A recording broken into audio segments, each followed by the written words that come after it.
Né dans la ville bretonne de Vannes, il émigre au Québec en 1907 et travaille alors dans une tannerie de Montréal. Il s'inscrit également au Conservatoire La Salle et suit des cours d'art dramatique. Paul Guri devient, en 1918, directeur du Théâtre National, à Montréal, Le Mortel Baiser, sa première pièce présentée en 1923, qui connaît un grand succès mondial, est traduite en plusieurs langues. Entre 1923 et 1928, il séjourne à Paris et travaille notamment au Théâtre de l'Œuvre avec le metteur en scène Lunier Pou. De retour au Québec, parallèlement à ses activités théâtrales, il fait une carrière de scripteur radiophonique à CKVL, à CKAC et à la radio de Radio-Canada. Il participe à l'écriture de plus d'une vingtaine de feuilletons radiophoniques dont Rue principale et La fiancée du commando, feuilleton radiophonique très populaire au Québec dans les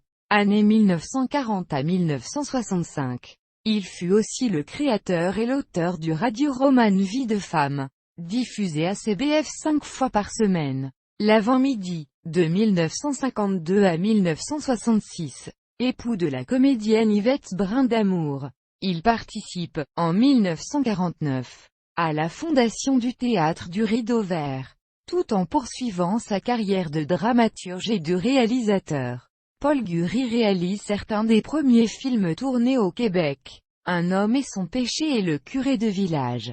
Comédien, il joue notamment Anton Tchekhov, Albert Camus, Henri de Monterland et Marie-Claire Blais.